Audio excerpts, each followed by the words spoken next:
Astaghfirullah. Bismillahirrahmanirrahim. Assalamualaikum warahmatullahi wabarakatuh.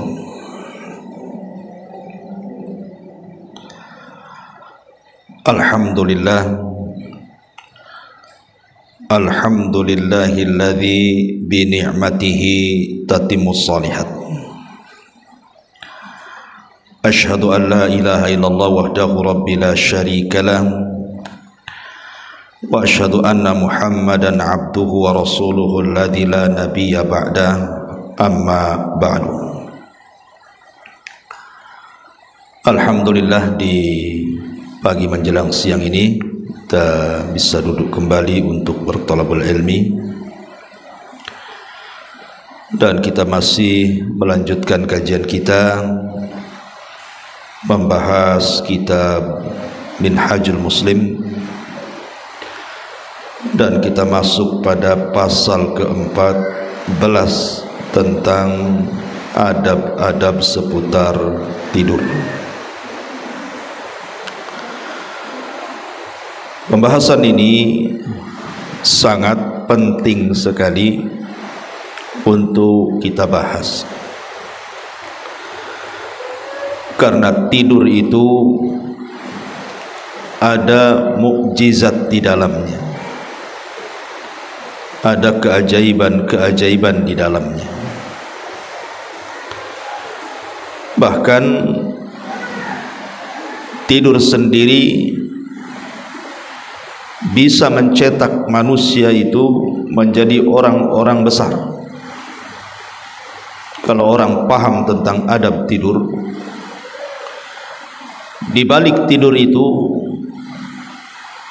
banyak manusia-manusia besar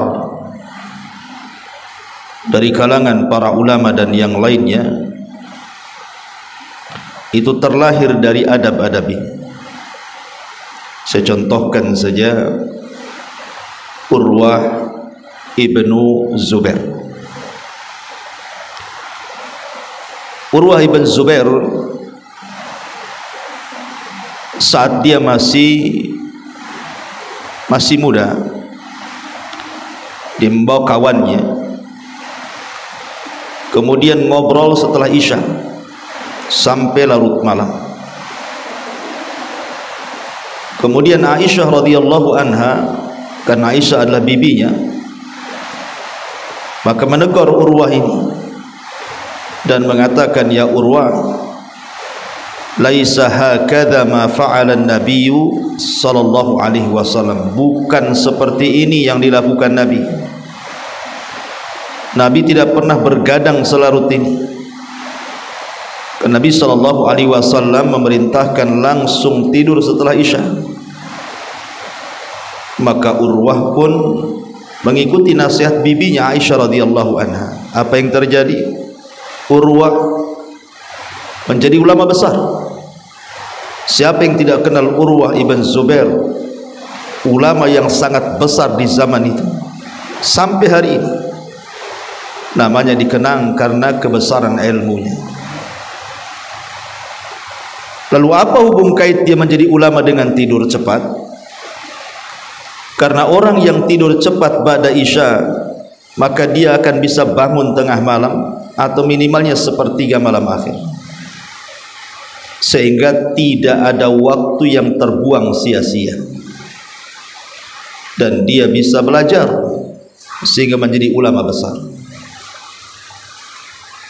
Hari ini terkadang orang meremehkan soal tidur ini.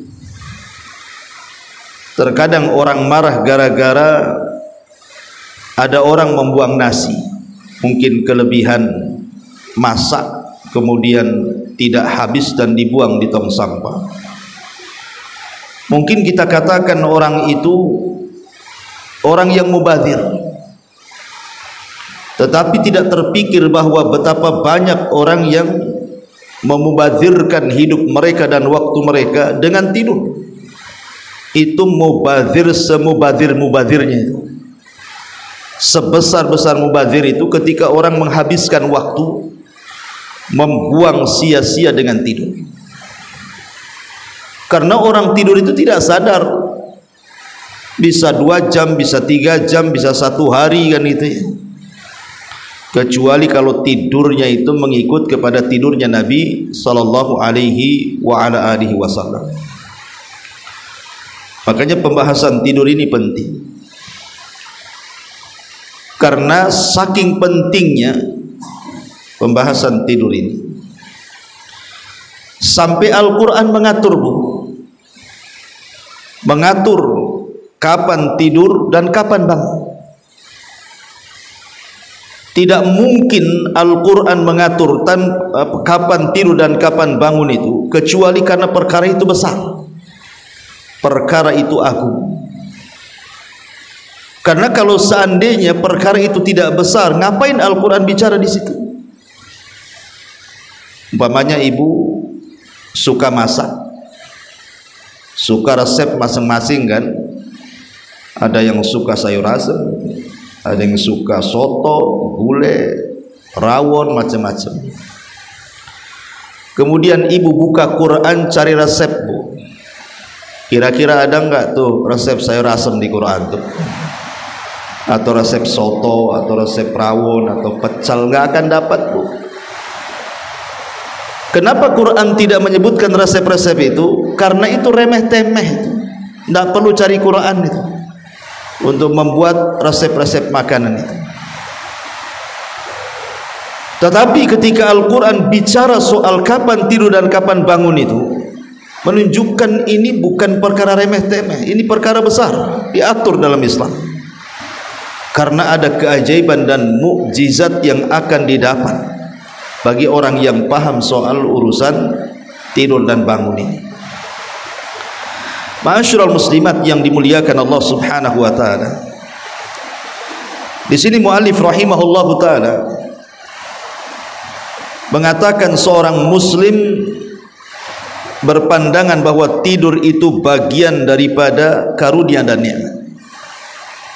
Ya, karena orang yang tidak bisa tidur kan tersiksa, Bu. Orang kalau tidak bisa tidur itu sangat-sangat tersiksa. Bahkan ada sebagian orang itu tidak bisa tidur kecuali harus menegak obat kan, Bu. Ada orang yang seperti itu, tak bisa tidur saya Ustaz kecuali harus minum obat. Kalau tidak minum obat sehari 2 hari dia tidak bisa tidur sama sekali. Ini kan tersiksa luar biasa. Tapi ada orang yang mudah tidur, Bu. Nengok bantal saja belum nempel kepala, Bu, udah nguap-nguap dia. Ada orang yang cepat tidur, sekali letak saja sudah ngorok kan dia. Ada orang yang tidur itu dimukodimahi dulu tuh. Entah baca dulu sampai capek gitu, padamkan listriknya dan begitu seterusnya. Macam-macam lah orang tidur itu. Tapi yang jelas bahwa tidur itu bagian karunia dan juga nikmat Allah kepada kita. Makanya Allah Subhanahu wa taala mengatakan wa min rahmatihi ja'ala lakumul laila wan nahara litaskunu fihi wa litabtagu min fadli wa la'allakum tashkurun. Dan karena rahmatnya Dia jadikan untukmu malam dan siang supaya kamu beristirahat pada malam itu, dan supaya di siang hari kamu bisa mencari sebagian dari karunia-Nya. Apa yang Allah Subhanahu wa taala tuntut? Agar kamu bersyukur kepada Allah Subhanahu wa taala. Bersyukur kita masih bisa tidur. Karena orang yang tidak bisa tidur itu tersiksa, saya katakan tadi. Dan bersyukur Allah sudah letakkan kapan waktu tidur, kapan waktu kerja. Kapan waktu tidur? Ya malam. Makanya Allah buat malam itu mudah untuk tidur. Allah robah cuacanya. Kalau malam itu kan agak dingin karena tidak ada matahari, yang ada bulan. Allah robah cuaca siang menjadi panas matahari supaya orang tidak ngantuk dan bisa bekerja. Jadi Allah sudah letakkan tuh waktu-waktunya. Dan ini nikmat dari Allah Subhanahu wa taala. Kalau seandainya Allah jadikan siang sepanjang masa, kapan kita bisa tidur tuh? Dan kalau Allah jadikan sepanjang masa malam, kapan pula kita bekerja? Tapi Allah Subhanahu wa taala sudah letakkan inilah waktu tidur, ini waktu kerja. Dan itu rahmat, karunia, nikmat yang Allah anugerahkan kepada kita. Wa ja'alna naumakum subata, dan kami jadikan tidurmu digunakan untuk istirahat. Ma'asyiral muslimat yang dimuliakan Allah Subhanahu wa taala, sebelum kita lebih lanjut menjelaskan soal mukjizat tidur ini, kita tahu bahwa Nabi SAW adalah manusia yang paling mulia yang Allah utus di alam semesta ini, bahkan semulia-mulia manusia dari seluruh manusia, karena dia adalah pemimpin para nabi dan rasul dan pemimpin manusia di akhir zaman. Nabi SAW sudah mencontohkan kepada kita bagaimana seseorang itu kapan harus tidur dan kapan harus bangun. Kadang-kadang Bu, seseorang itu kalau bertanya sama orang tidur, biasanya pertanyaannya, Bu, kapan kamu bangun? Saya bangun jam 5. Ya pantaslah kamu tak bisa subuh, lewat subuhnya jam 5 atau jam 6 baru kamu bangun. Sebenarnya pertanyaan itu dibalik, jangan seperti itu. Tapi tanya kepada dia, kapan kamu tidur, Bu? Sebab kapan tidur itulah menentukan bangun. Kalau tidur ba'da isya, insya Allah enggak usah dikasih alarm sekalipun, tengah malam atau sepertiga malam akhir itu dipastikan dia bangun. Karena sudah lama kalau tidur 5-6 jam itu sudah terbangun orang, kecuali dia capek kan gitu ya. Tapi kalau tidurnya jam 1 kemudian mengharap bangun jam 3, nggak yakin saya, Bu. Nggak yakin.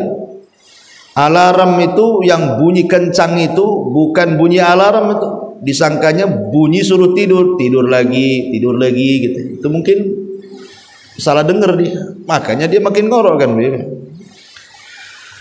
Jadi kalau seandainya orang itu mengikuti gaya Nabi tidurnya, di mana Rasul sallallahu alaihi wasallam tidur itu selepas isya, maka dipastikan orang itu akan bangun cepat. Tak perlu alarm-alarm itu.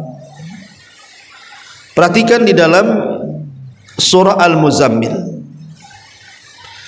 Allah Subhanahu wa taala berfirman, ya ayyuhal muzammil qumil laila illa qalila nisfahu aw inqus minhu qalila aw zid alaihi wa rattilil qur'ana tartila. Wahai orang yang berselimut, maksudnya Nabi, bangun. Lihat, Quran menjelaskan kapan bangun untuk melaksanakan sholat malam, kecuali sebagian kecil, yaitu separohnya atau kurang sedikit dari itu, atau lebih dari 1/2 itu, dan bacalah Al-Quran dengan pelan-pelan atau tartil. Dari ayat ini kita tahu bahwa Nabi SAW itu tidur ada 2 gaya. Pertama, tidur nisful lail, separuh malam dia tidur, separuh malamnya dia bangun. Atau 2/3 dia tidur, 1/3-nya dia bangun. Itu zahir surah Muzammil tuh. Jadi tidurnya Nabi pada isya langsung, nanti tengah malam dia bangun. Dan aktivitas Nabi biasanya langsung tahajud dan qiraatul Quran. Atau ditambah sedikit menjadi 2/3 Rasul tidur itu, nanti 1/3 malam akhir bangun, Bu. Begitulah Nabi mengajarkan kapan tidur dan kapan bangun. Kenapa Nabi SAW mengajarkan seperti itu, dan Al-Quran juga mencatatnya? Karena saya ulang dari awal, tidur itu sebuah keajaiban dan mukjizat. Orang kalau tidur dari awal malam walaupun hanya 5 jam atau 6 jam Bu, maka kita ini akan sehat, hati kita akan baik, dan permasalahan-permasalahan kita akan terurai.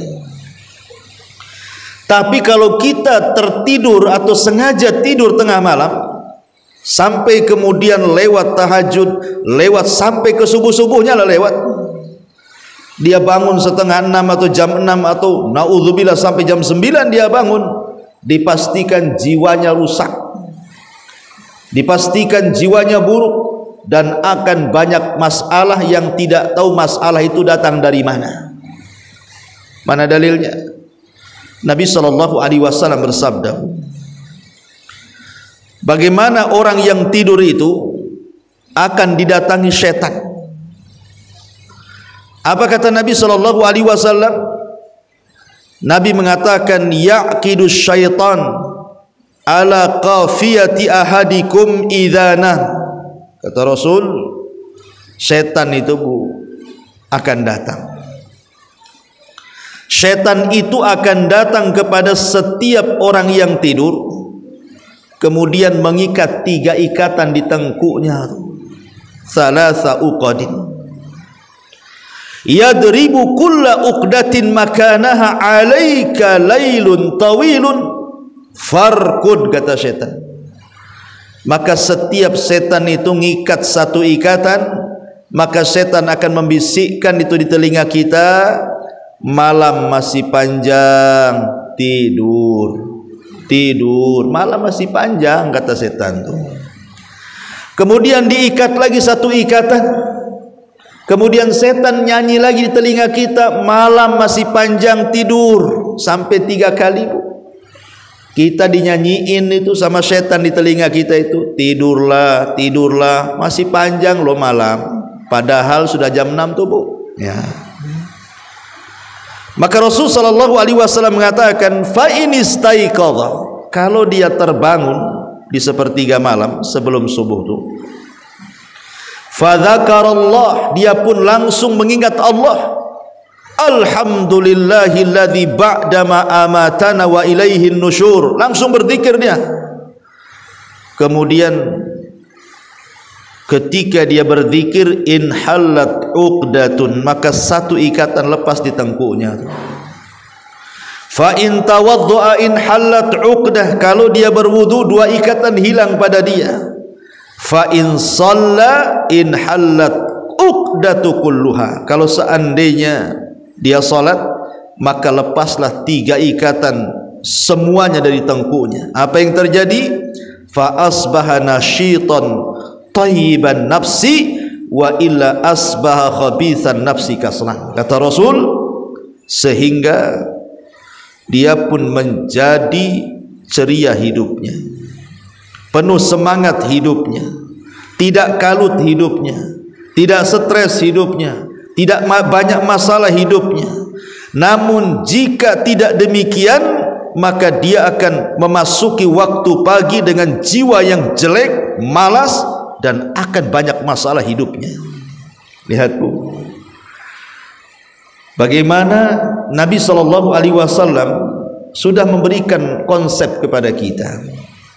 Kalau jiwa kita ingin baik, hati kita ingin tenang, muka kita ingin ceria, masalah teruraikan pelan-pelan dan tidak ada problem dalam hidupnya, ikutilah mukjizat tidur ini. Tidur cepat, bangun juga cepat. Karena begini Bu, kenapa orang-orang yang kemudian bablas fajarnya, sholat subuhnya, jangan lagi cerita tahajudnya, jangan lagi cerita baca Quran sepertiga malamnya, kenapa kemudian hidupnya rungsek tuh Bu? Ya karena ikatan setan belum terurai di tengkuknya. Ikatannya itu kalau tiap hari seperti itu, 3 ikatan, besoknya lagi 3 ikatan, besoknya lagi, nggak semerawut tuh ikatan itu. Cuman cara tarik benangnya tuh. Makanya jiwanya buruk, hidupnya rungsek, banyak masalah gitu ya. Itulah yang menjadikan konsep tidur Nabi itu menjadi sebuah kesehatan, baik kesehatan rohani ataupun kesehatan jasmani. Dan itu kita bisa buktikan kualitas tidur awal Pamannya habis Isya ibu tidur, kemudian bangun jam 2 atau jam 3. Dengan kualitas tidur ibu tidur jam 1 atau jam 2, walaupun bangunnya jam 11 siang Bu, itu beda kualitasnya. Tidur cepat, bangun cepat, itu rasanya enak ke badan. Walaupun ibu umpamanya habiskan qiyamul lail, baca Quran, nanti pada subuh itu ya ada ngantuk-ngantuk sedikit, tapi ibu tidak akan lemas hidupnya, akan semangat. Tapi kalau tidur jam 1 bangun jam 11, bangun jam 11 siang itu bangun tuh masih lemes dia. Kenapa? Karena tengkunya diikat setan tadi. Makanya konsep tidur dalam Islam itu penting dipelajari. Ya. Ma'asyiral muslimat yang dimuliakan Allah Subhanahu wa taala. Kenapa Nabi sallallahu alaihi wasallam sampai-sampai mengatakan dalam sebuah hadis, kata Nabi sallallahu alaihi wasallam dalam sebuah hadis,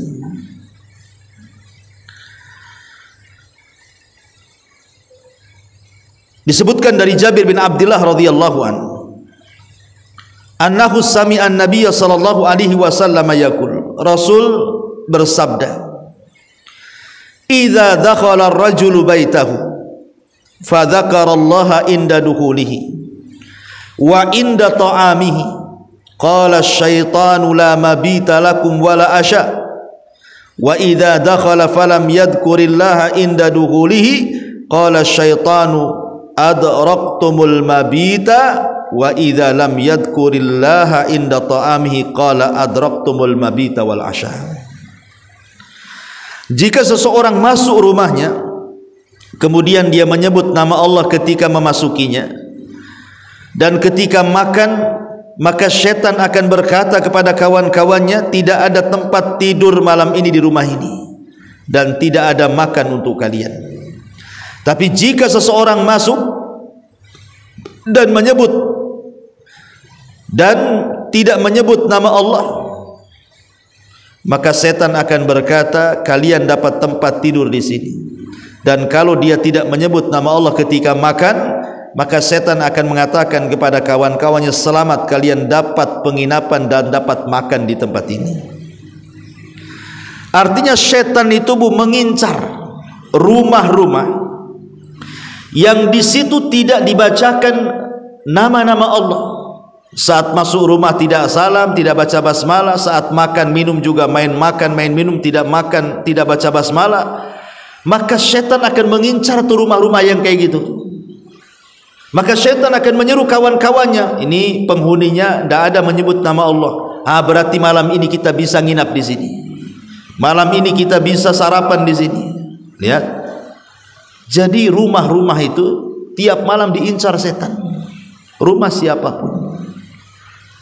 Kalau dia menyebut nama Allah, maka setan tidak akan masuk. Kalau tidak menyebut nama Allah, maka setan akan masuk. Artinya bahwa setan itu gentayangan tengah malam. Mereka cari tempat-tempat penginapan. Dari sini kata para ulama, kenapa Nabi SAW menganjurkan tidur di awal itu? Karena ada 3 waktu setan yang kita harus hindari. 3 waktu setan. Kapan 3 waktu setan itu? Pertama menjelang maghrib. Nabi SAW sampai mengatakan, idza kana junhul laili, jika malam datang menjelang, artinya ketika matahari mulai terbenam Bu ya, maksudnya waktu maghrib itu maksudnya. Fa inna syaitan yantashiru hina idzin. Ingat, setan itu kala itu sedang menyebar di mana-mana. Jadi waktu-waktu maghrib itu setan sedang kemana-mana tuh, menyebar di mana-mana. Kata Nabi sallallahu alaihi wasallam. Kata Nabi sallallahu alaihi wasallam, la tursilu fawashiyakum wasibyanakum, jangan lepas ternak-ternak hewan kalian dan anak-anak kalian. Jadi jangan sampai kemudian di waktu menjelang maghrib itu, kalau punya ternak tidak cepat dimasukkan ke kandang, kalau punya anak malah dibiarkan main-main di luar gitu ya. Cepat suruh pulang, masuk langsung tutup jendela pintu, baca basmalah. Kenapa demikian? Karena fa inna syaitan tanba'itsu, karena setan ketika itu bertebaran di mana-mana, bisa ganggu anak kita tuh, bisa ganggu masalahnya. Makanya kalau menjelang maghrib ini waktu setan nih, ibu langsung cari anaknya, anak-anak kecil terutama kan, suruh masuk, tutup jendela, tutup pintu, baca basmalah. Nanti kalau seandainya sudah lewat ya maghrib, maka tidak mengapa punya menjelang isya, ya kan? Maka itu waktu yang pertama. Kemudian waktu yang kedua adalah setelah isya. Setelah isya itu waktu setan. Sampai kapan? Sampai sepertiga malam akhir. Itu waktu setan. Setan sedang bermain-main tuh ba'da isya sampai sepertiga malam. Kenapa sampai sepertiga malam akhir? Karena di sepertiga malam akhir turun malaikat, Bu. Bahkan bukan hanya malaikat yang turun, Allah juga turun. Yanzilu rabbuna ila sama'id dunya fi kulli thuluthil lailil akhir wa dzalika kulla lailatin. Allah itu turun di sepertiga malam akhir, dan itu setiap malam. Kemudian Allah menawarkan kekuasaannya dan mengatakan, man yad'uni fa astajibala wa man yastaghfiruni fa aghfirala wa man yas'aluni fa utiya. Siapa yang berdoa ku kabulkan, siapa yang minta ampun ku ampuni, siapa yang minta ku beri permintaannya. Allah turun, bukan hanya para malaikat. Kalau seandainya para malaikat turun, bahkan Allah turun, setan pun tidak berani berkeliaran. Melihat malaikat saja setan lari. Ingat dalam perang Badar itu, ketika setan menjelma Suraqah ibn Malik, ketika Jibril datang dengan 5.000 pasukan, Suraqah ibn Malik jelmaan iblis ini tiba-tiba kabur dalam peperangan. Kata orang-orang musyrik Quraisy ini, Suraqah mau kemana? Bukankah kau janji akan bawa pasukan menolong kami? Kata Suraqah, oh tidak, saya ingin lari saja. Fa inni ara ma la tarawna, aku lihat apa yang kau tidak lihat. Maksudnya malaikat lagi turun, iblis saja ngacir. Jadi sepertiga malam itu setan mulai reda tuh, tidak kemana-mana lagi karena mereka ketakutan melihat para malaikat. Tapi ba'da isya sampai sepertiga malam akhir, itu waktu di mana setan bermain-main. Makanya oleh setan itu sengaja orang tidak bisa dibuat tidur. Dibuatnya oleh setan itu disuruh maksiat lah malam-malam itu. Ya, orang-orang yang kurang iman kadang-kadang diarahkan untuk berzina, untuk minum khamr, untuk ke diskotik, nonton bioskop, ataupun perkara-perkara mubah hilang, ngobrol sampai tengah malam ndak masuk. Pokoknya nggak jelas apa yang diobrolkan. Atau mungkin didorong disuruh tiap malam cari kuliner, Bu. Apalagi kuliner sekarang malam-malam yang banyak, Bu ya. Ini yang lagi viral, Ustaz. Tongkrongan tepi danau katanya. Bisalah kita ke sana gitu. Nanti besok browsing lagi. Ini ada lagi. Setiap malam dia dihabisi dengan kuliner. Pulang jam 1, tiru jam 2. Bangun pula zuhur. Wah, ini kan masalah, Bu. Ya. Jadi sengaja dipermainkan orang itu. Memang ada yang membolehkan para ulama itu bergadang setelah isya itu, tetapi pada hal-hal yang bermanfaat. Seperti umpamanya saya nukilkan ucapan Imam Nawawi rahimahullahu taala. Apa kata Imam Nawawi? Wal makruhu minal hadis. Setelah beliau memberikan catatan hadis tentang larangan ngobrol pada isya, apa kata Imam Nawawi? Wal makruhu minal hadithi ba'dal isya'i huwa ma kana fil umuri allati la maslahata fiha, amma ma fihi maslahatun wa khairun fala karahata fihi, wa dhalika kamudarasatil ilmi wa hikayatis salihin wa muhadathil dhaifi wal urushi litta'nisi wa muhadatsatir rajuli ahli wa auladi limula tafatin wal hajati wa muhadatsatil musafirin. Apa kata Imam Nawawi? Para ulama berkata, makruh hukumnya berbincang-bincang setelah Isya apabila pada perkara-perkara yang tidak ada maslahatnya. Adapun apabila ada maslahatnya, maka baik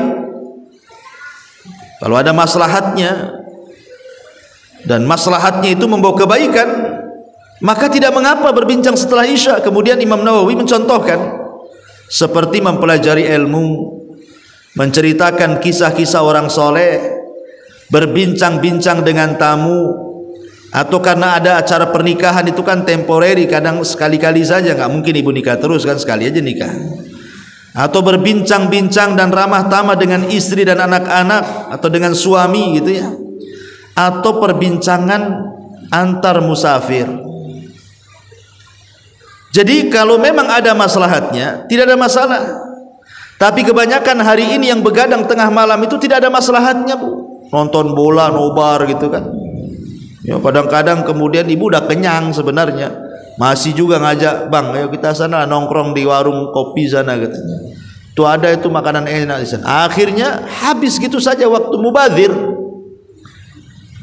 ya. Kalau seandainya satu butir nasi, Bu, satu butir nasi yang kita buang saja akan ditanya di hadapan Allah tuh, akan dipertanggungjawabkan tuh makanan-makanan yang kita buang itu.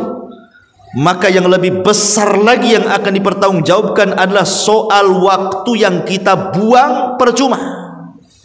Itu kan membuang-buang waktu namanya. Baik membuang-buang waktu dengan memperbanyak tidur gitu ya, ataupun memperbanyak waktu sengaja tidak tidur-tidur padahal waktunya tidur gitu ya. Ini semua akan ditanya. Makanya kenapa Al-Quran itu lebih banyak bersumpah dengan waktu, karena waktu itulah yang berjalan dengan kita dan yang akan ditanya oleh Allah Subhanahu wa taala. La tazalu qadama abdin hatta yus'al an arba. Tidak mungkin bergeser anak Adam kecuali ditanya 4 perkara. Semua bicara waktu. Tentang umurnya kemana dia habiskan, masa mudanya kemana dia habiskan, ilmunya sudahkah ia amalkan, hartanya sudahkah ia sedekahkan, dari mana dia dapat, kemana dia belanjakan. Semua bicara waktu.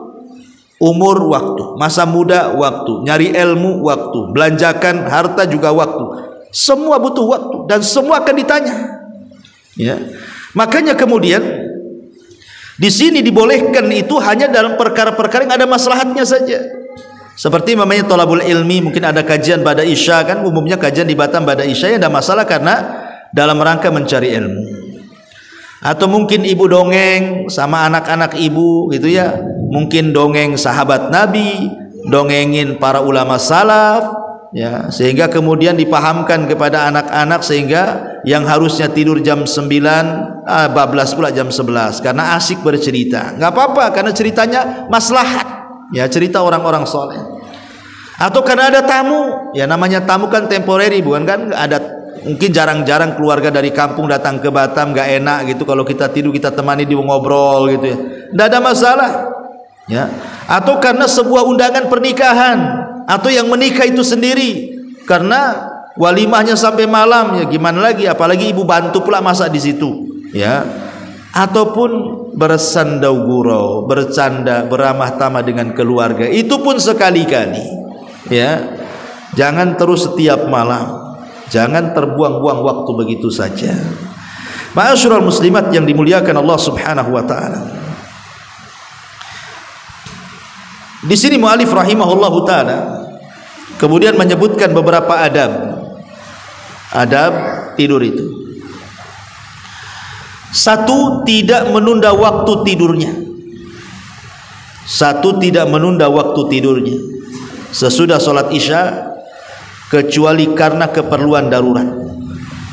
Seperti yang tadi saya sudah jelaskan, mengulangi pelajaran ilmu, murajaah, atau berbincang-bincang dengan tamu, atau bercengkrama dengan istri. Dan ini disebutkan, kata mu'alif rahimahullahu ta'ala, Abu Barzah telah meriwayatkan bahwa Nabi SAW tidak menyukai tidur sebelum sholat isya dan ngobrol sesudahnya. Jadi Rasul tidak suka tidur sebelum isya, artinya tidur setelah maghrib itu Rasul tidak suka. Kalau ibu habis maghrib jangan tidur, Rasul tak suka. Atau kemudian bergadang tuh tengah malam setelah isya itu. Ya. Alasan kenapa Nabi SAW melarang tidak boleh berbincang-bincang setelah isya itu, dikatakan oleh Al-Hafidz Ibnu Hajar rahimahullahu taala, was-samaru ba'daha qad yuaddi ila an-naumi anis subhi aw an waqtihal mukhtar aw an qiyamil laili wa kana Umar bin Al-Khattab yadribun nas ala dzalika wa yaqul asamaran awwalal laili wa nauman akhirahu. Kata Al-Hafidz Ibnu Hajar rahimahullahu taala ketika memberikan catatan larangan ngobrol setelah isya, bergadang setelah isya bisa menyebabkan ketiduran. Dan itu bisa kita rasakan kan Bu ya. Kalau seandainya begadang tengah malam kemudian sampai jam 1 Bu, jangan lagi cerita adab-adab tidur. Nggak ada cerita tuh adab-adab tidur itu dilakukan. Karena kalau sudah begadang ngantuk Bu, itu orang langsung lesehan itu. Nengok bantal langsung tidur. Nggak ada cerita wudhu, nggak ada cerita doa sebelum tidur, nggak ada ini, nggak ada itu, nggak ada tuh. Nah, hilang adab-adab tidurnya. Itu dia akibatkan begadang. Karena menyebabkan ketiduran. Bahkan ketiduran itu nantinya sehingga tidak sampai melaksanakan subuh alias bablas subuhnya, atau kesiangan ketika sholat subuh, harusnya subuh jam 5 subuh pula lah jam 7 gitu ya. Bahkan terlewat padanya sholat malam sehingga Umar bin Al-Khattab radhiyallahu an memukul orang-orang yang bergadang ngobrol tengah malam itu sambil mengatakan, apakah mereka begadang di awal malam dan tidur di akhir malam? Ya. Sampai Umar radhiyallahu an membuat aturan ya bahwa tidur cepat itulah tidur Nabi. Masyarul muslimat, itulah alasan kenapa Nabi melarang ngobrol kecuali ada maslahatnya, karena tadi yang dikhawatirkan kewajiban yang harusnya dilaksanakan ditinggalkan, hal-hal yang tidak berpahala pula dilakukan, bahkan yang berdosa pula dilakukan dia, naudzubillah ya. Masyarul muslimat yang dimuliakan Allah azza wa jalla.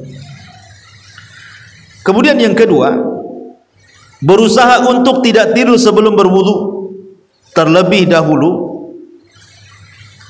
Nabi SAW sudah memberikan aturan dengan sabdanya dari kepada Bara ibn Azib radhiyallahu an, idza ataita madja'aka fatawadda wudu'aka lis-salati. Hei Bara, apabila engkau hendak tidur ke pembaringanmu, maka berwudulah terlebih dahulu sebagaimana wudumu untuk sholat. Sebagaimana wudumu untuk sholat. Kenapa Bu?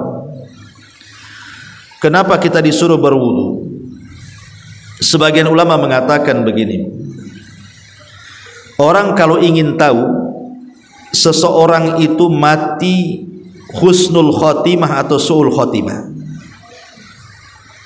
orang kalau ingin tahu seseorang itu mati husnul khotimah atau su'ul khotimah, itu lihat pekerjaan sebelum tidurnya. Kalau pekerjaan sebelum tidurnya dia berwudu, dia berzikir, dia baca Quran, dia ibadah, dia witir, dan begitu seterusnya, sedekah, pokoknya ibadah-ibadah, maka kemudian dia tidur, kalau Allah takdirkan tidak bangun lagi alias meninggal, maka dipastikan dia husnul khotimah. Dipastikan dia husnul khotimah.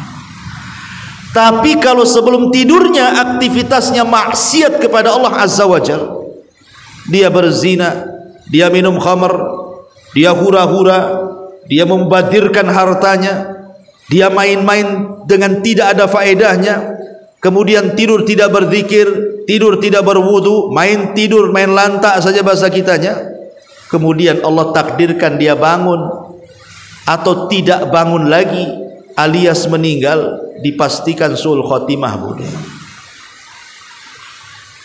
Makanya bahaya tidur itu, karena tidur itu kan saudara kematian. Sebagaimana Rasul ditanya, Rasul apa di sorga itu ada tidur? Kata Rasul, ya ndak ada lah, karena tidur itu saudara kematian, sementara di sorga tidak ada kematian. Orang tidur itu tidak tahu apakah besok bangun lagi atau tidak bangun lagi, kan tidak tahu tuh. Makanya kemudian Rasul itu mengarahkan supaya kita berwudu sehingga kondisi kita suci. Dan kalau orang kemudian dia memulai aktivitas sebelum tidurnya berwudu dan aktivitas-aktivitas doa-doa yang diajarkan Rasul, maka saat dia tidur, Bu, tidurnya jadi ibadah. Lihat, seorang muslim saja tidurnya pun jadi ibadah tuh. Bahkan kalau dia tidur, di samping kiri malaikat, di samping kanan dan kirinya ada malaikat. Jadi kalau kita berguling ke arah kanan, malaikat sebelah kanan mengatakan, ya Allah ampuni orang ini, ya Allah rahmati orang ini. Kalau badan kita berguling ke sebelah kiri, maka malaikat di sebelah kiri mengatakan, Allahumma gfir lahu, Allahumma arhamhu, ya Allah ampuni orang ini, ya Allah rahmati orang ini. Kan enak, Bu, tidur saja didoakan malaikat tuh. Tidur loh didoakan malaikat. Maknanya tidurnya seorang mukmin itu ibadah. Ya. Tapi banyak orang-orang tidur itu bukan malaikat di samping kiri kanan, yang ada setan yang ada di samping kiri kanan. Tidurlah, malam masih panjang, dibuatlah mimpi macam-macam di situ. Nah ini kan tidak seperti itu seorang mukmin itu. Makanya setelat-telatnya bangun seorang mukmin itu kapan, Bu? Kapan seorang mukmin telat bangun? Di azan pertama. Ya. Jadi setelah telatnya bangun seorang mukmin itu di azan pertama. Azan itu kan ada dua azan subuh tuh, Bu. Ada azan pertama kalau di zaman Rasul, yang melantunkan azan pertama itu Bilal. Ya. Kemudian ada azan subuh alias azan kedua, dan yang melantunkan azan kedua itu Abdullah ibnu Ummi Maktub. Karena Rasul itu punya 4 muadzin. Satu di Mekah namanya Abi Mahdhurah, muadzin Masjidil Haram.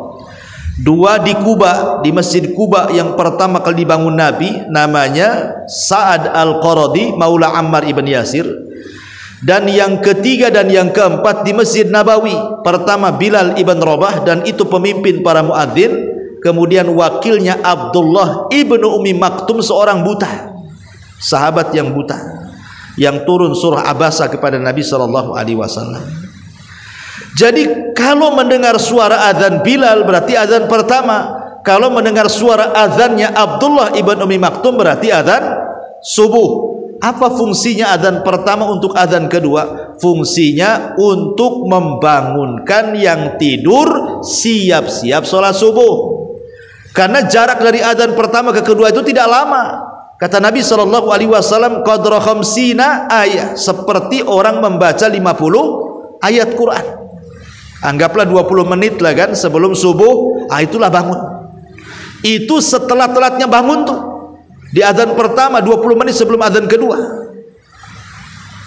Harusnya seperti itu aturannya, supaya jangan sampai kemudian telat subuhnya. Sebab ke 20 menit sebelum subuh kan adalah aktivitas, bisa mandi dulu kalau yang mandi, ya bisa menghilangkan ngantuk dulu kalau masih landing pesawat kepalanya kan gitu ya.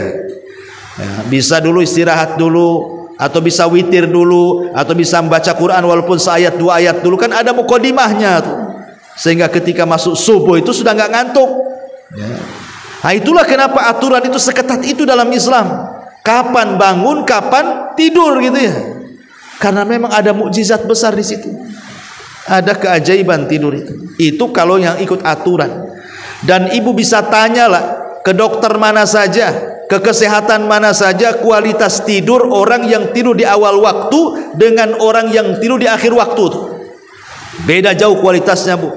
baik dari kesehatan, baik dari segi kesemangatan, jauh ya, karena memang di dalam tidur itu kalau mengikuti tidur Nabi ada mukjizat. Kemudian yang ketiga, hendaknya tidur tidak dimulai dengan miring.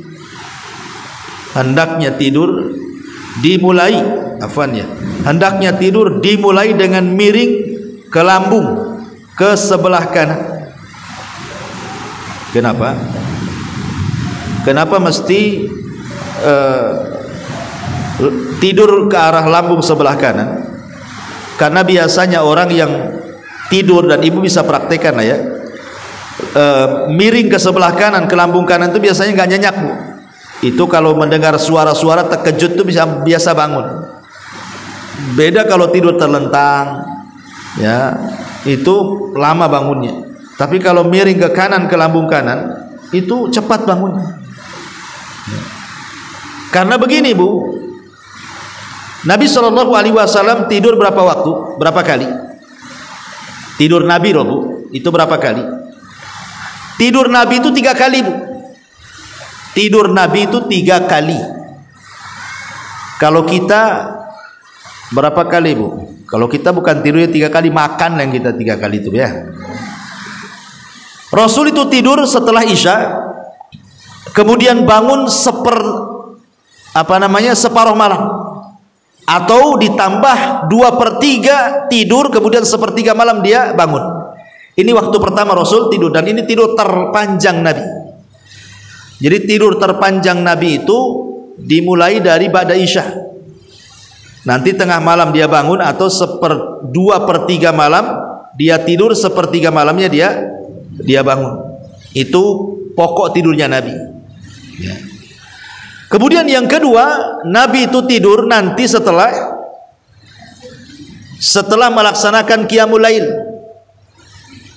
Nabi itu kalau melaksanakan qiyamul lail kan panjang, Bu. Kata Aisyah radhiyallahu anha, jangan kau tanya berdirinya, indahnya, panjangnya, jangan kau tanya ruku sujudnya, ruku dan sujudnya, rukunya sama dengan berdirinya, sujudnya sama dengan rukunya. Panjang Rasul itu. Kadang-kadang mengulang-ulang ayat Al-Quran sambil menangis ya.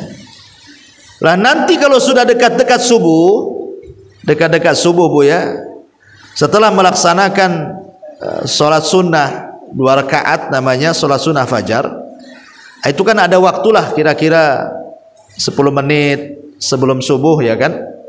Maka Rasul tidur lagi tuh. Jadi sebelum subuh Rasul tidur lagi, tapi bukan tidur betulan, tidak. Tidur miring ke sebelah lambung kanan. Kemudian telapak tangan dijadikan bantal. Nah, itu waktu tidur kedua tuh, menjelang mendekati subuh. Ya, namanya tidur ittija namanya. Ustaz, kalau saya tidur nih 10 menit sebelum subuh, bablas lah tuh tidur saya, katanya. Subuh saya bisa hilang lah. Iya, kalau tidurnya model ibu-ibu pakai bantal, pakai kasur, ya bangun jam 7, Bu ya. Nah, kalau ingin tidur menjelang subuh itu 10 menit sebelum subuh, itu bukan tidur, itu maksudnya sleep chicken maksudnya, Bu. Maksudnya ya tidur ayam, supaya meluruskan pinggang karena keletihan habis qiyamul lail, maka dibaringkan ke lambung kanan, hanya sekedar untuk merebahkan saja, itu maksudnya. Tapi kalau seandainya pun tertidur, insya Allah kalau seandainya posisi tidurnya seperti itu nggak akan nyenyak, Bu. Pasti dengar azan bangun tuh ya. Ini yang kedua. Dan yang ketiga, waktu tidurnya Nabi itu adalah tidur kailulah. Tidur kailulah itu ada yang mengatakan setelah zuhur, ada yang mengatakan sebelum zuhur. Itu khilaf ulama ya, tapi intinya tidur siang lah. Walaupun saya sendiri cenderung kepada pendapat sebelum zuhur, kira-kira 1 jam sebelum zuhur. Tapi kalau setelah zuhur pun ada masalah. Intinya kailulah itu tidur siang. Kenapa?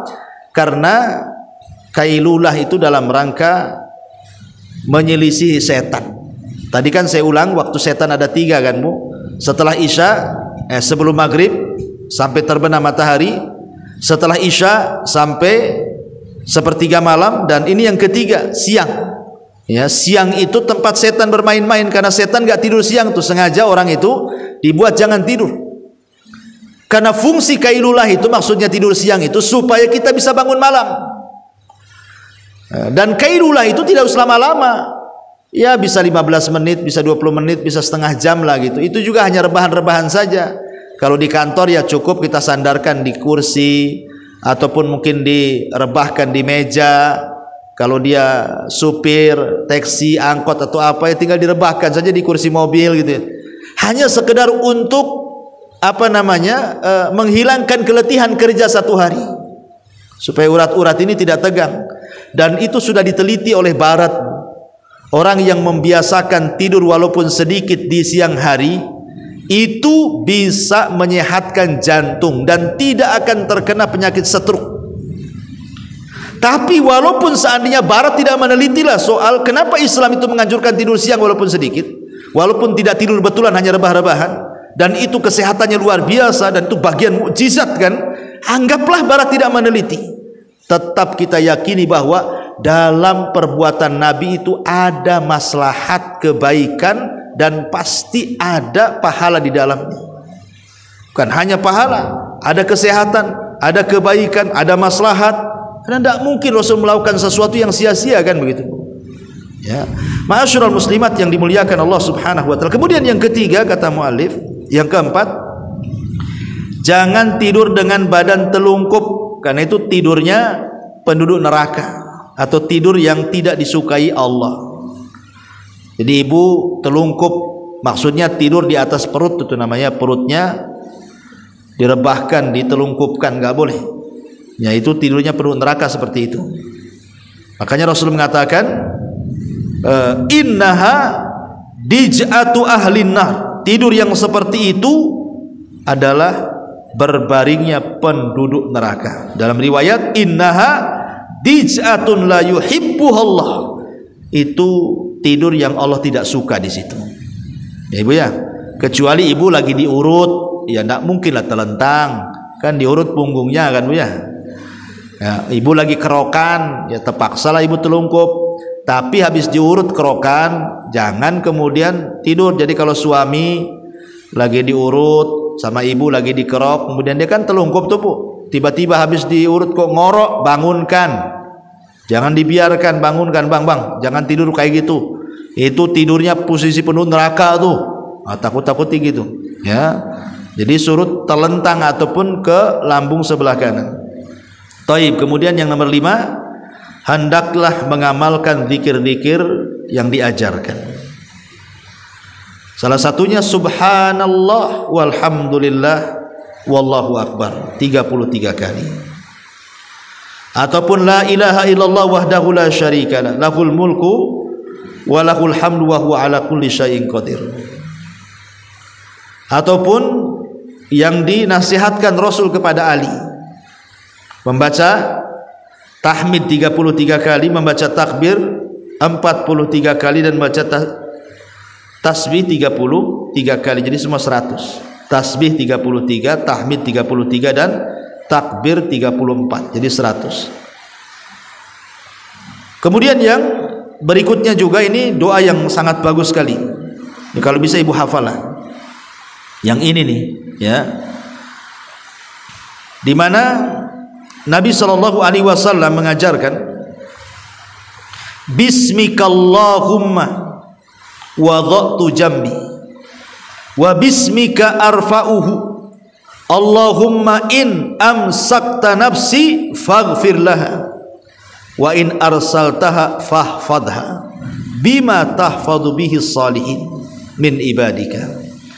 Allahumma inni aslamtu nafsi ilaika wa fawwadtu amri ilaika wa alja'tu dhahri ilaika astaghfiruka wa atubu ilaika amantu bi kitabika alladhi anzal wa bi nabiyyika alladhi arsal faghfirli ma qaddamtu wa ma akhartu wa ma asrartu wa ma a'lantu wa ma anta a'lamu bihi minni antal muqaddim wa antal muakhir la ilaha illa anta rabbi kini adzabaka yauma tab'atsu ibadah.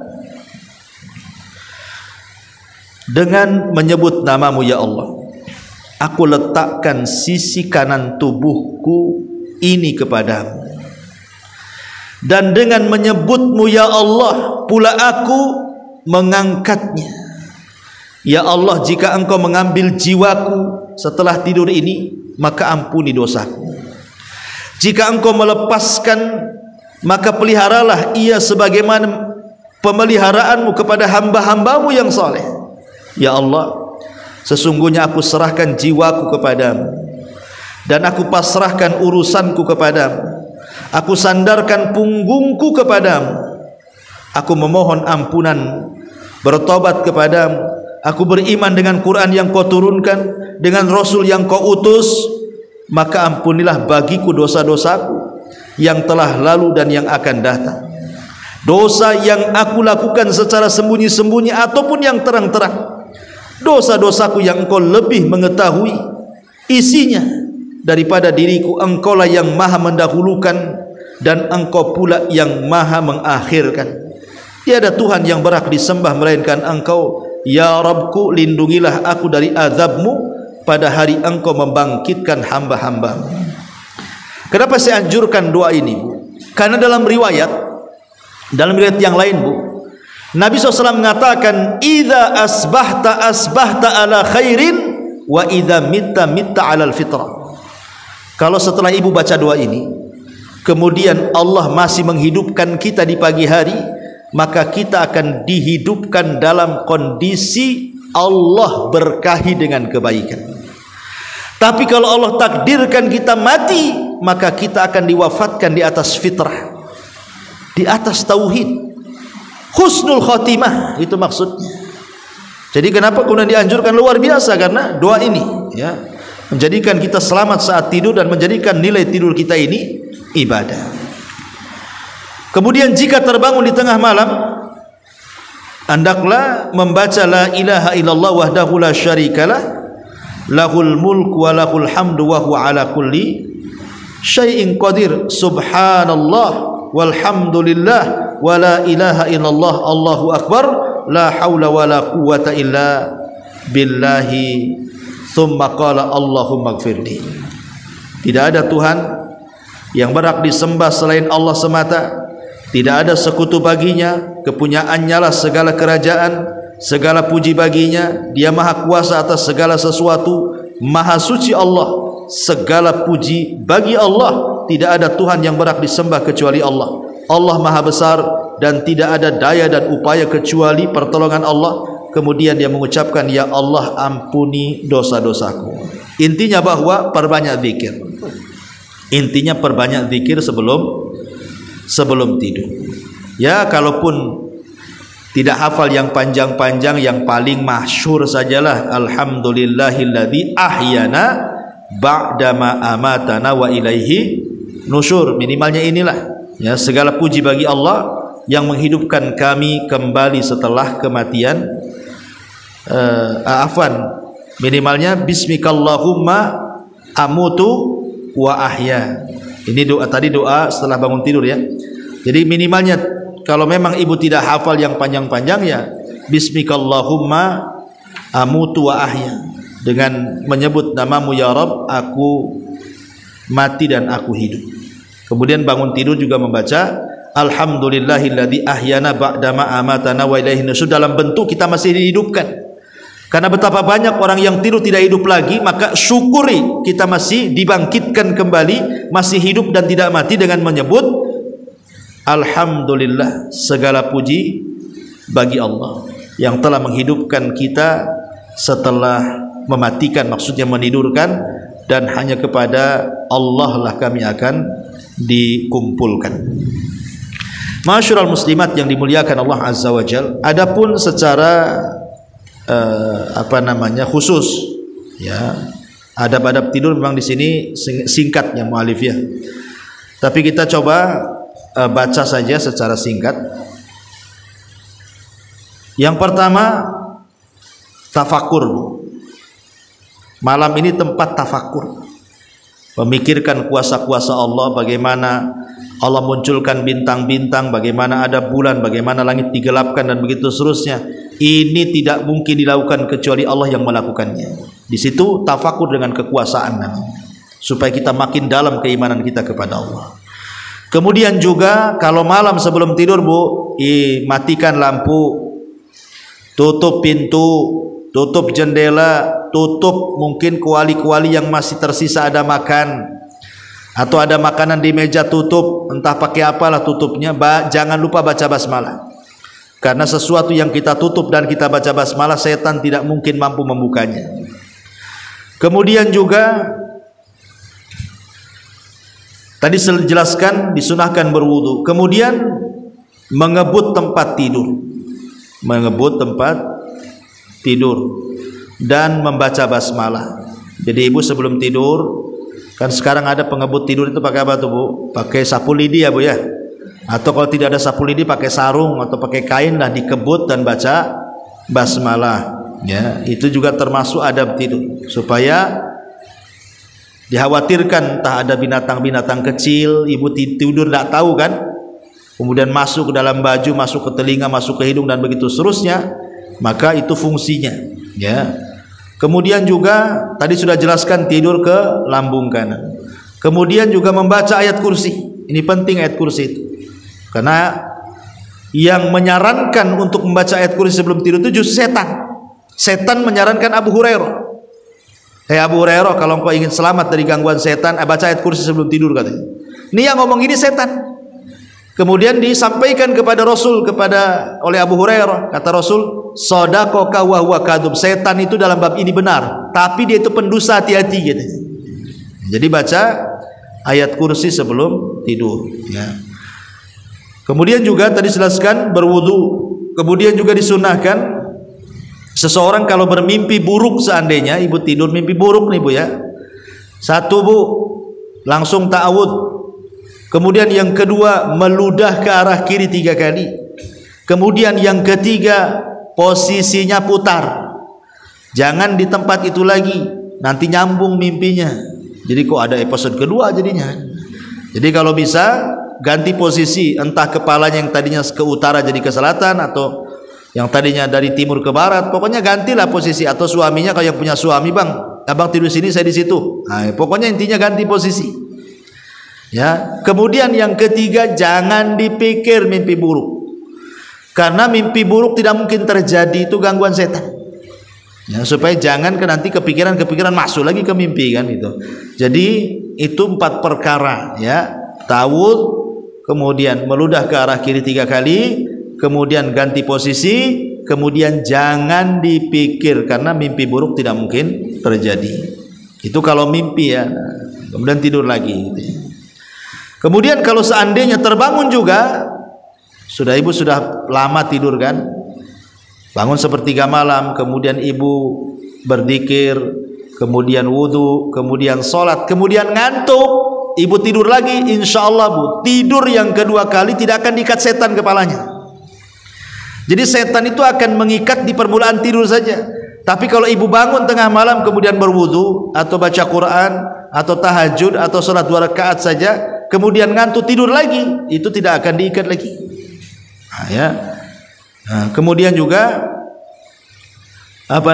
secara umum ya, kalau seandainya seseorang kemudian tertidur kemudian harusnya dia memang sudah niatkan bangun subuh, tapi Allah takdirkanlah tahu-tahu subuh lewat, padahal sudah benar dia tidurnya itu awal malam, entah karena lelah letih, kesiangan pula dia tidak bangun jam 5 atau jam 4, bangun pula jam 7, artinya kan subuh sudah lewat tuh Bu ya. Maka tetap ketika bangun langsung sholat subuh, karena di situ waktunya, walaupun sudah keluar waktu. Karena Rasul yang mengatakan barang siapa yang tertidur atau lupa dari sholat, maka sholatlah ketika terbangun atau ketika ingat. Inilah diantara adab-adab seputar tidur. Taib, sebelum saya tutup silahkan kalau yang bertanya.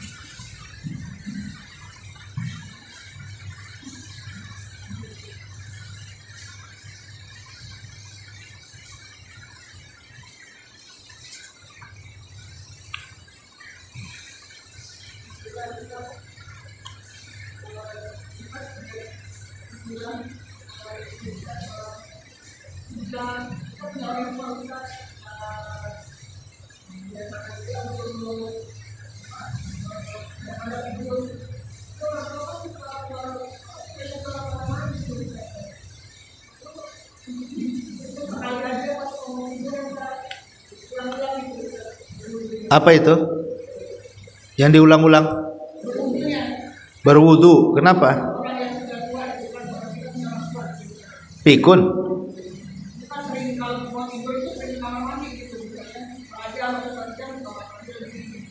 Oh, itu was-was itu, Bu.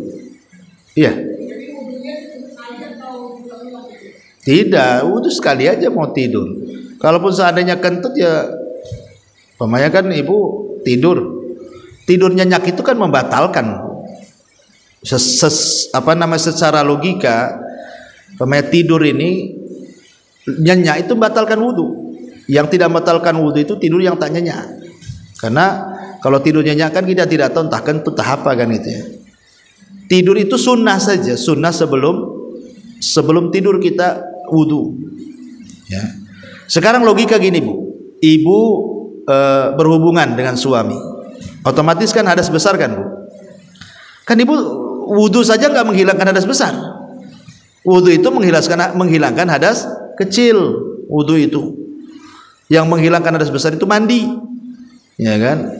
Tapi karena mungkin ibu nih malas atau dingin atau nanti besok pagi aja mandinya, atau secara kesehatan pun kurang bagus kalau mandi di bawah jam 12 banyak kan, takut kena rematik atau apa gitu kan. Kan nggak ada masalah, tapi wudu ini tetap sunnah hukumnya. Walaupun tidak menghilangkan hadas besar, karena nggak mungkin wudu menghilangkan hadas besar kan. Ya, tapi kan sunnah sebelum tidur wudu, gitu maksudnya.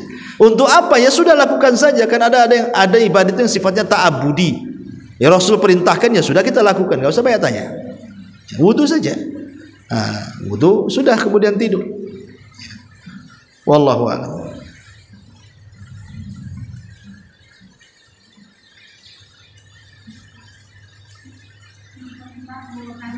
Iya.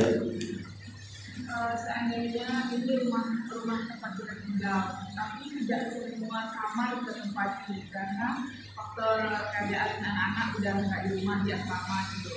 Itu bagaimana cara kita tempat tidurnya harus kita rapikan seperti biasa atau tempat tidurnya kita sender atau gimana kan?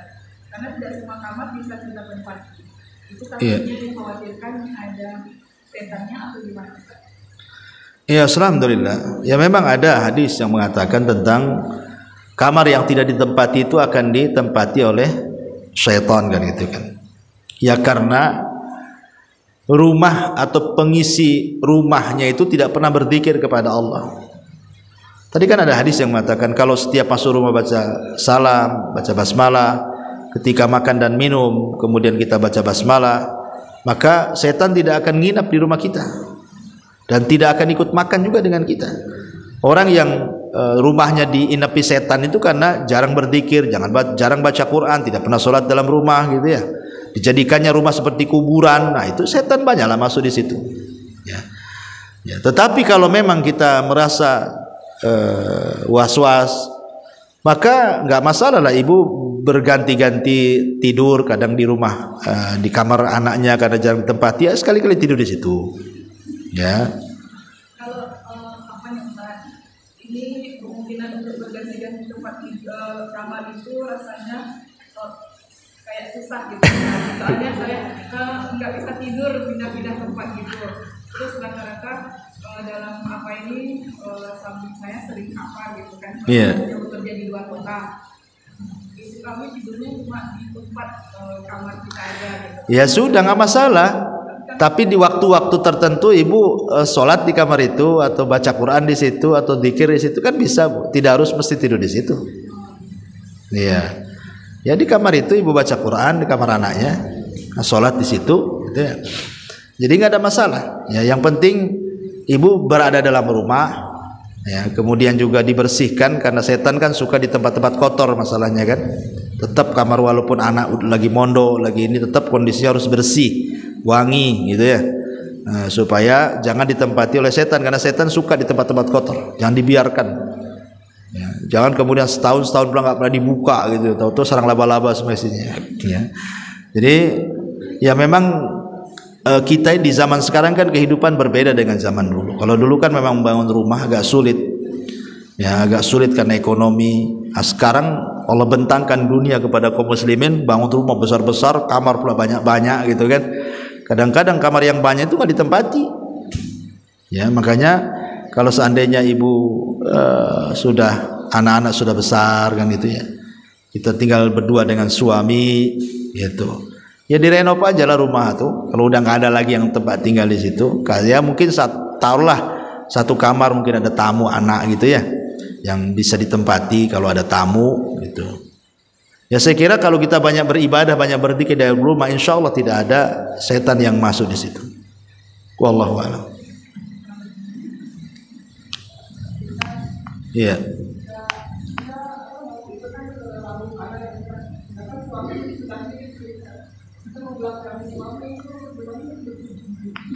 Tidur belakangi suami.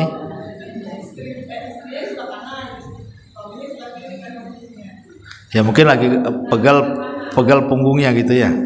Kalau terlentang atau masing-masing, kalau ke lambung itu kan berarti kan istri yang membelakangi suami atau suami yang belakangi istri ya kan itu ya. Kalau semua ke lambung ya kan.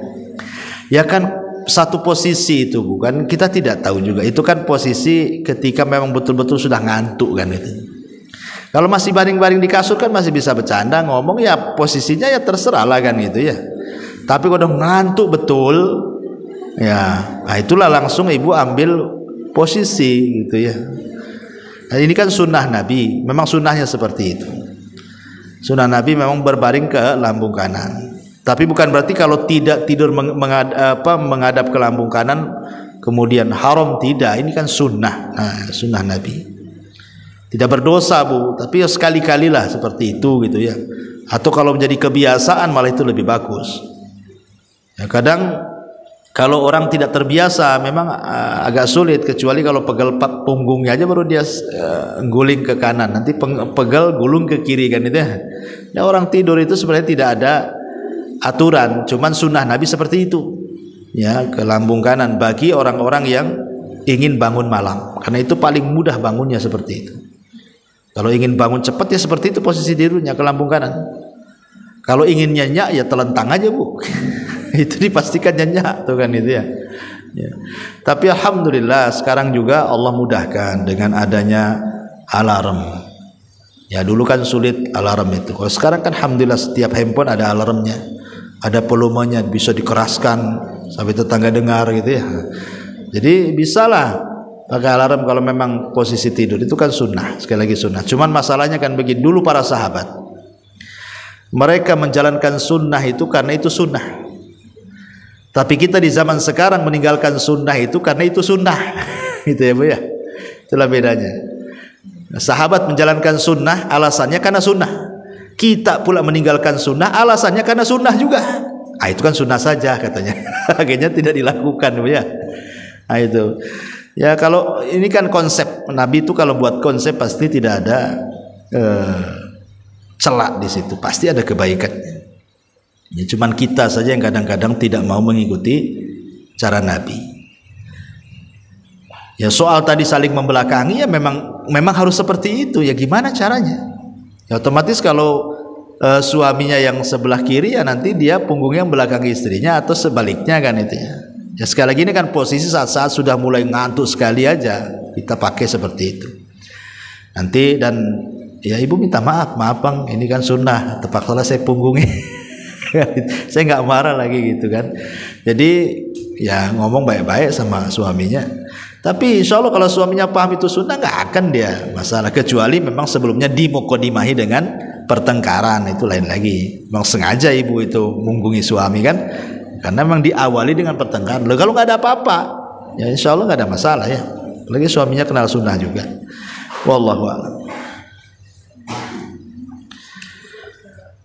Baik, saya kira cukup, sudah reda juga hujan, alhamdulillah. Ya, di sini kita tutup dengan doa kafatul majelis. Subhanallah bihamdika, asyhadu an la